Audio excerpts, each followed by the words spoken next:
And what was your favourite thing about the day? Food. The medieval walk. Food.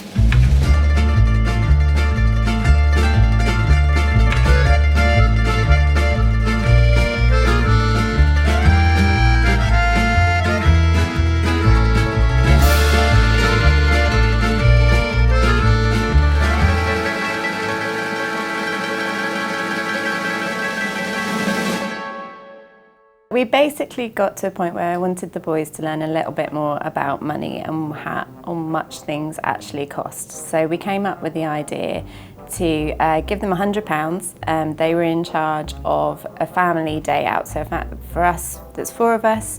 They needed to plan travel, they needed to plan the activity, they needed to plan lunch and cover snacks. And then whatever they didn't spend, they could then keep as pocket money.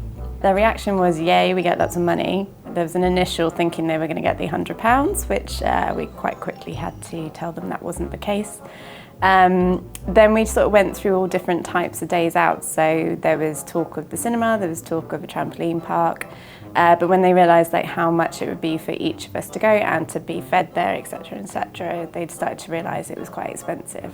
So what was your first idea for a day out? Well, we were going to go to Flip Out, but Or then the cinema.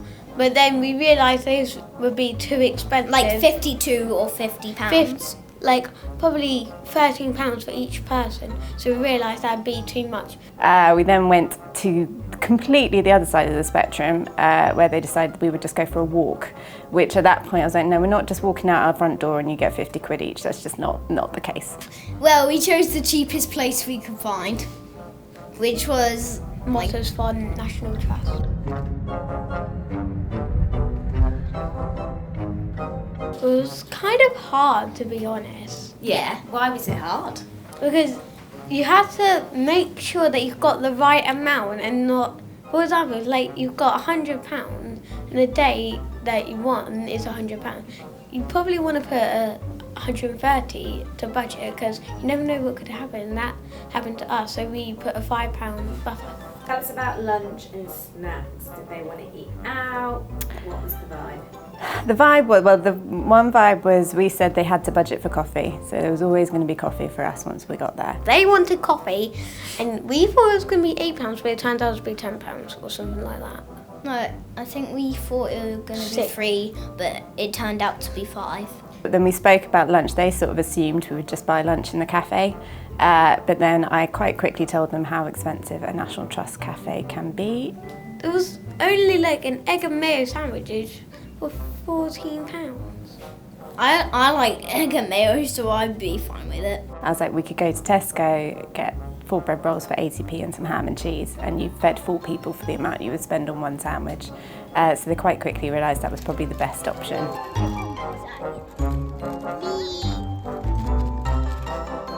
When we went around Tesco, we used the scanner so they could literally see what item we'd gone through on the grocery app beforehand, how much each thing was going to be costing, so they would go find that specific one, make sure they kept within their budget. Did you prefer to shop at Tesco so then you could have more money left over at the end? Yes. We budgeted for ice creams, so they got very nice ice creams at Mossfont, and we budgeted for 1 scoop per person. And then we were in the queue and Josh was looking and he was like, well, could I get 2 scoops? And then I said, well, if you get 2 scoops, everybody's got to get 2 scoops. So he was totting up how much extra that would be. He had room in the £100, like they'd sort of, but he'd set a target for himself what he wanted to stick to. And so he decided, he wasn't going to go 2 scoops, he was going to keep everyone at 1.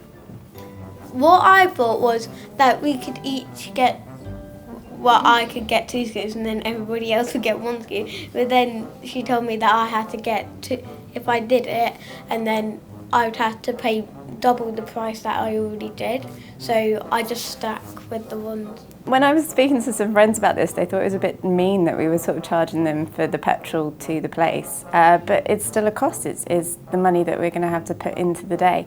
So yeah, we charged them 40p per mile based on kind of business expenses, similar sort of thing. They picked a National Trust. We've got one that's 5 minutes down the road, but they picked one that's half an hour away, so that was their choice. initially we worked it out on the mileage and then forgot that they needed to obviously get us back again, so we obviously had to double the mileage, so the costs went up. Well, we think we got it right, but then we realised we didn't do on the way back, which means we had to double the price that we were already doing. So I think we did go a bit over, but the buffer helped us. As I was going along, I was checking it off on the spreadsheet, sort of making notes each time we paid something.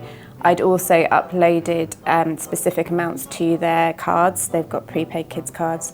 So I made sure that like one was going to cover the ice creams, one was going to cover the coffee. So they already had that money in their accounts and then they could make the payment themselves. Right, Josh, you do it. Tap. So you guys have both got cards, is that right? Josh, tell me about your Go Henry card. Do you like using it? Yeah. What do you like about it? It's just that you can buy so much stuff. I like about mine the tapping. Yeah. It's fun. And on Go Henry, are there lots of like tasks and challenges you can do?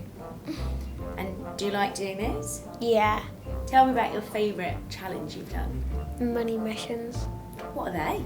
It's basically where you learn about money and then this robot asks you questions about money and you gotta answer them right. And then the funny bit about it is when you get a question right, it sends you a gift. A really fun gift, like a dog clapping its paws or something like that. Oh, cute. And can you earn pocket money as you go? Yeah, well, you get you earn 50p 50p. each time.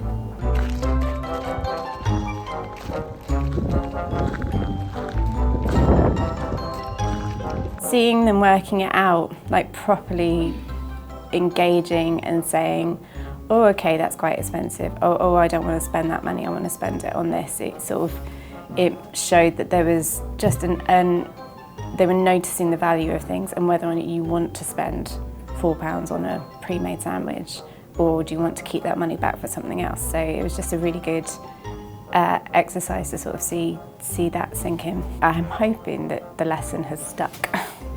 I like money, but before the budgeting, I didn't really realise how hard it was.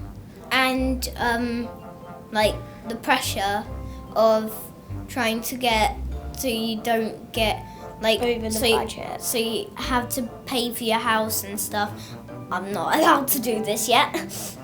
But like you just need to spend the right amount so you can still pay for your daily life.